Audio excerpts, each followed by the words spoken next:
യേശുവിൻ്റെ കൂട്ടായ്മയിലെ എല്ലാ പ്രിയ ദൈവമക്കൾക്കും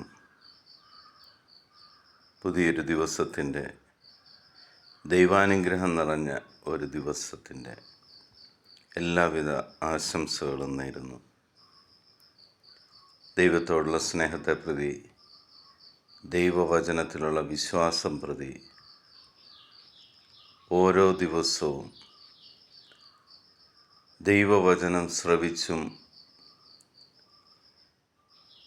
അതിനെക്കുറിച്ച് ധ്യാനിച്ചും ആ ദൈവവചനത്തിൽ വിശ്വസിച്ചുകൊണ്ട് ഓരോ ദിവസം തുടങ്ങുവാനും സർവശക്തനായ പിതാവായ ദൈവം നമ്മളെ സഹായിക്കുന്നതിന് ദൈവത്തിന് നന്ദി പറയാം. എല്ലാവരുടെയും മുന്നിൽ വരുന്ന ഒരു ചോദ്യമാണ്, എൻ്റെ കയ്യിൽ മാത്രം എന്താണ് സമ്പത്തില്ലാത്തത്? ഞാൻ എന്തുകൊണ്ടാണ് ദരിദ്രനായി നിൽക്കുന്നത്? എൻ്റെ അവസ്ഥ എന്താണ് മാറാത്തത്? ഈ ചോദ്യത്തിനുള്ള മറുപടി ഇന്ന് ദൈവവചനത്തിലൂടെ നമ്മൾക്ക് തരികയാണ്.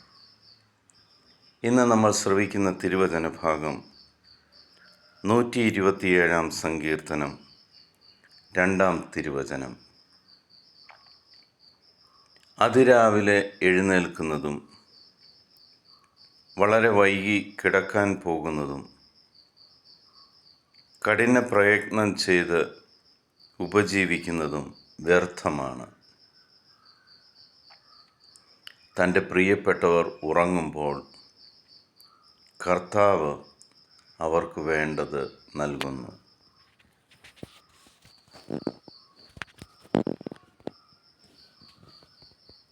ദൈവത്തിന് പ്രിയപ്പെട്ടതാണ് നീയെങ്കിൽ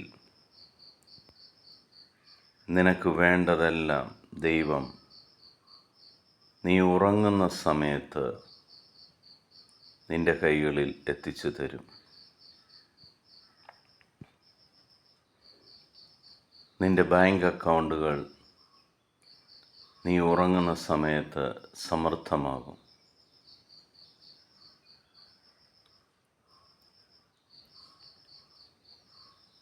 കഠിനാധ്വാനം ചെയ്യുന്നതിലോ വൈകിക്കിടക്കുന്നതിലോ ഒന്നുമല്ല ദൈവത്തിൻ്റെ താല്പര്യം. ദൈവത്തോടൊപ്പം പകൽ മുഴുവൻ ദൈവത്തെ സ്തുതിച്ച് ദൈവത്തിനു വേണ്ടി ദാനധർമ്മങ്ങൾ ചെയ്ത് നീ ദൈവത്തെ ഒരു കടക്കാരനാക്കി മാറ്റിയാൽ ദൈവം നിനക്ക് നിന്റെ ഉറക്കത്തിൽ ആ കടങ്ങൾ വീട്ടുവാൻ തുടങ്ങും. എങ്ങനെയാണ് നമ്മൾ ദൈവത്തെ കടക്കാരനാക്കുന്നത്? നീ നിന്റെ എളിയവന്, ഈ ചെറിയവന് ഒരുവന് ദാനം കൊടുക്കുമ്പോൾ എനിക്ക് തന്നെയാണ് തന്നത് എന്ന് നീ വിചാരിക്കുക.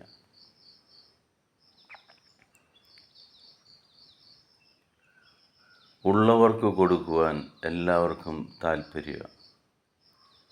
ഇല്ലാത്തവനെ സഹായിക്കാൻ ആരും കാണില്ല. ദൈവത്തിൻ്റെ അനുവാദത്തോടുകൂടി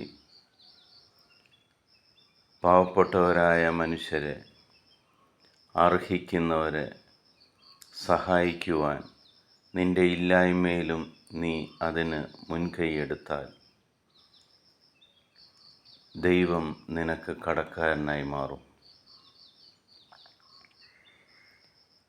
അങ്ങനെ കടക്കാരനായി മാറിക്കഴിഞ്ഞാൽ നിന്റെ ഉറക്കത്തിൽ നിന്റെ ബാങ്ക് അക്കൗണ്ടുകൾ, നിന്റെ സമ്പത്ത് ദൈവം വർദ്ധിപ്പിച്ചു തരും. നിന്റെ വലത് കൈ ചെയ്യുന്നത് ഇടത് കൈ അറിയാതിരിക്കട്ടെ എന്നാണ് ദൈവം പറഞ്ഞിരിക്കുന്നത്. മറ്റുള്ളവരാരും അറിയാതെ നീയും നിന്റെ പിതാവായ ദൈവവും മാത്രം അറിഞ്ഞ് നീ ആരെയെല്ലാം സഹായിക്കാൻ തുടങ്ങുന്നു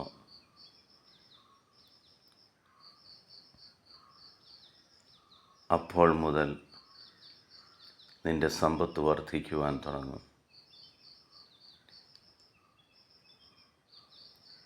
നീ അധ്വാനിച്ചാലും ഇല്ലെങ്കിലും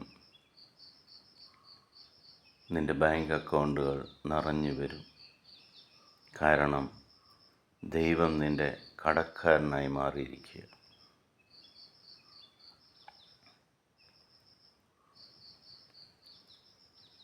ഞാൻ ഭണ്ഡാരപ്പെട്ടിയിൽ എൻ്റെ ദശാംശം ഇടുന്നുണ്ട് എന്ന് പറഞ്ഞാലും